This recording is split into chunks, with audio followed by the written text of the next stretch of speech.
Thank you so much to our Planet No Code members who are using our amazing new AI learning environment. Imagine if you could train ChatGPT on over 500 Bubble tutorials. Well, that's what our members get. But they also highlight questions that we don't have answers to in our library. And one of those is a common frustration when working with dates. You think it would be simple, but it isn't. For example, what if I wanted to know how many days were between two dates? Once more, you think it would be simple. Here's why it isn't. So this is working. There are 3 days. We can just do in our heads 10 minus 7. And the way that I've got this working in my Bubble app is simply to say, take the larger date and minus it from the smaller date, format as days. Okay, so Bubble gives you that and you think, right, that's what I need, that's going to do everything. But here is where it begins to fall apart. For example, what if I make this earlier? And that's because date time values in a Bubble app are basically stored as a Unix timestamp. Unix is the number of seconds or milliseconds from some date in the 1970s. It's a standardized way of dealing with time without having to deal with time zones. When Bubble shows you a date time value, whether in the editor or the data tab or to your users, it converts that Unix timestamp into what it believes to be the time zone of that user's browser. So we're never just storing date values, we're always storing time and date values down to the millisecond. So if I adjust this and say actually it's going to be from earlier time-wise on the first date than the last date, then suddenly we go over the value.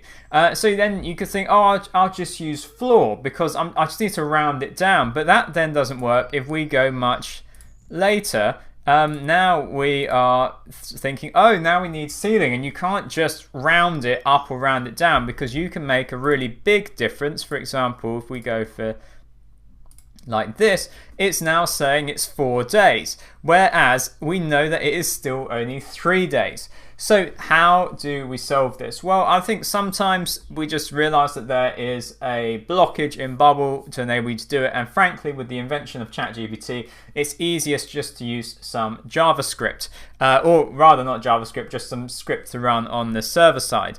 So here's what I've got set up. In fact, let me show you that I can get to the right answer. There we go, 3. Not very big, but the answer is 3. It comes back. And that is 3 based on these two values. And so look, I can change this, make it much later, calculate, answer is still 3. So here's how I've done it. I am using the Toolbox plugin because it enables me to add server script into actions.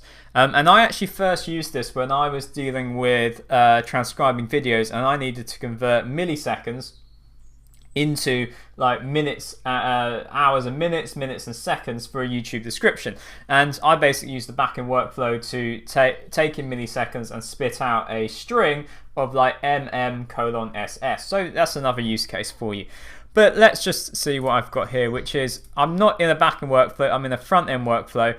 And we'll make sure that this is nice and big on the screen so that you can copy it. But I literally just generated this in a few minutes, a few iterations using ChatGPT, explaining that I need a server script in Node.js.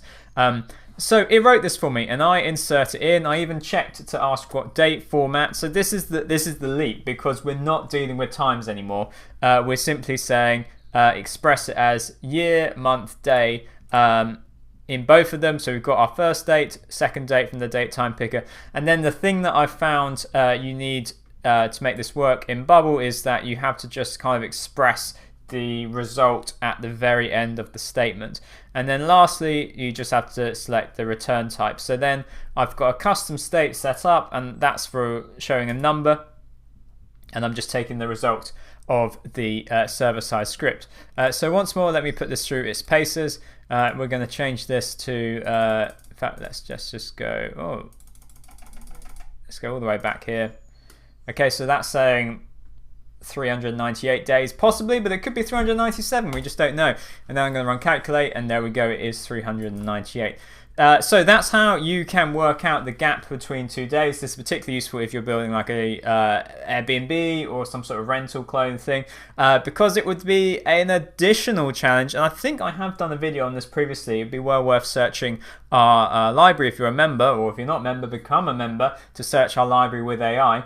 How do you calculate number of nights? Once more, I'd probably now go down the route of asking ChatGPT to write me a script that does this, and I would just add that into my Bubble app rather than dealing with the frankly difficult, I was about to say ugly, but I'll just say difficult way that Bubble handles time and date values.